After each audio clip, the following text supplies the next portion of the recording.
Okay, nakaset up na yung camera natin mga boss. So tamang-tama. Baba natin yung camera dito banda. Yan. Yun, sa may ano. So maraming nagtatanong kung paano nga ba gumawa ng audio tracer ngayon dahil karamihan sa inyo tamad na tamad pumunta dito sa YouTube channel ko. Sinabi ko naman na puntahan nyo na lang, magtatanong pa rin. Boss, pahingi ng diagram. Boss, paano ba yan? Ito nga meron na tayong video, lagi ko itong sinasabi. Paulit-ulit na, kumbaga redundant na sinasabi natin. Puntahan nyo kasi yung YouTube channel ko para mapanood nyo. Ngayon, gagawa tayo ng video. Gagawa natin ng reaction mismo, yung sarili kong video nang gumawa ako ng audio tracer. So, tara, mga boss, start na tayo. I-play ko na yung video. Sana walang pumasok na, no? Yan, may intro pa ako dyan, oh. Yan. Yung logo ko luma pa. Welcome back mga boss at meron tayong gagawin ngayon na audio tracer o kaya signal tracer. Sa totoo lang, ang gagawin natin ngayon ay isang audio amplifier lang talaga. Ang naiba lang sa input niya kasi pang-inject natin. So, tama po yung narinig nyo. Isang maliit lang yan na audio amplifier na ginagamit natin pang-inject. So, pakinggan ng maigi. Ngayon, pwede nyo namang panoorin ng full to. Ito yung mga materials na gagamitin natin. Meron na ako dito ng RCA, yan, yung luma kong RCA. Dinugtungan ko na lang ng mas maliit na pin para pang lokot mo sa terminal, pang inject natin. So may wire na rin siya. Tapos yung clip, yan, may wire. O, post tayo. Yung RCA na yon, yung pinakagitna lang ang ginamit doon. Kumbaga, yun lang ang pang inject. Kaya bilog siya na ganun kasi nilagyan ko ng grounding kasi pag walang grounding, maghahaming yun pag ginawakan. Kumbaga, ginawa natin itong shielded. Yan, tuloy natin. May battery tayo para sa audio natin. So, ayan, 3.7 na lithium ion. Meron tayong potentiometer na 50K. Meron tayong switch. Tapos, meron tayong charging. Yan. So, ayan, charging cord tayo para dito sa Tapos, ito yung pinaka-audio amplifier natin.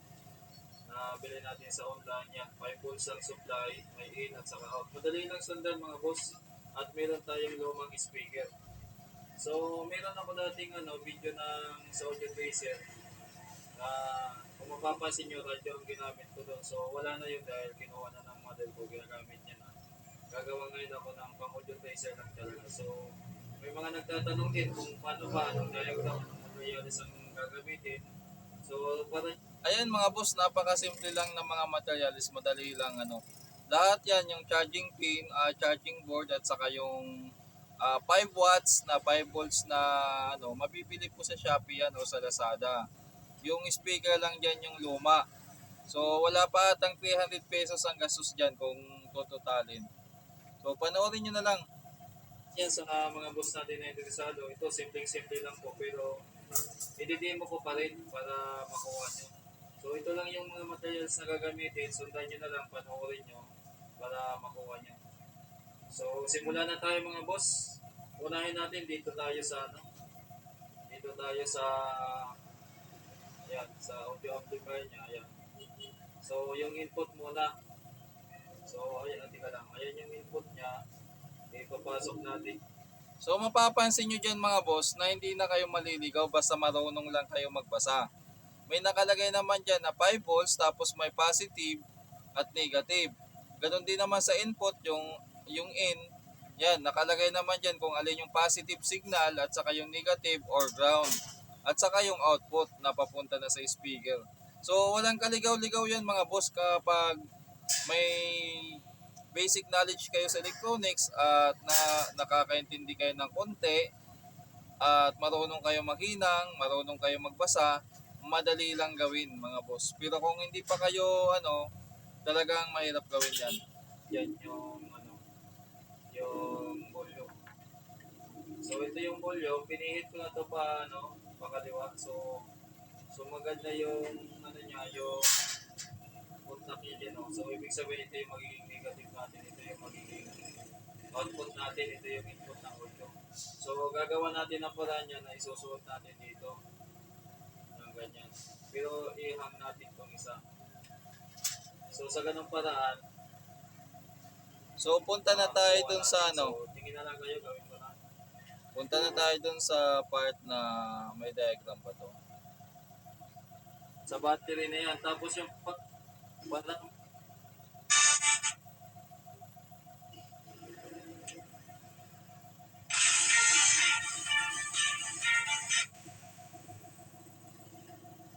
kunin natin yung diagram. Ayan. Na ito yung audio inject. Ito yun. Oh. So ito yun mga boss. Tapos dadaan siya ng volume. Oh, ayan, di ba? May diagram pa. Simpleng-simple lang eh. Papanoorin nyo lang yung video ko, kumpleto na eh. Panoorin nyo ng buo to doon sa ano para makuha nyo talaga. Kumbaga ano, sa totoo lang yung video na to parang ano halos spoon feed na talaga eh. Kulang na lang ako na maghinang para sa inyo. Wala na kayong gagawin. Andiyan na lahat eh. Naka-drawing na yung schematic diagram na ginawa ko talagang ano eh. Subong-subo na talaga eh. Madaling-madali na talaga ano eh. Iwan ko lang kung hindi pa makuha yan. So yan mga boss eh, ituloy natin. So yan, skip na natin dito. So yun lang mga boss. Yung iba dyan na signal na mga luma na yan. Pero okay pa naman. So maganda niyan mga boss, panoorin nyo ng buo. Doon sa YouTube channel natin na Basic Bob, ayan. Search nyo na lang. Tapos, yun na yun. Yun na yun, makakuha nyo na. Ngayon, para hindi na kayo madistract kasi nagsasalita ako dito. Pinakita ko lang na, ayan, nasi-search yung video na yan. Kung marunong naman kayo gumamit ng YouTube, marunong kayo mag-type, type nyo lang, DIY Audio Tracer yun, lalabas na. Yung ano ko, yung video ko, panoorin nyo lang, makakuha nyo na. So, ganun lang kasimple yun. So, tama na tong video natin at ginawa ko lang ng review para mapatunayan ko na meron na tayong video. Haba na ata ito eh. O naka 7 minutes na tayo. Panoorin nyo na lang ng buo doon sa ano. Stop na natin. Maraming salamat mga boss.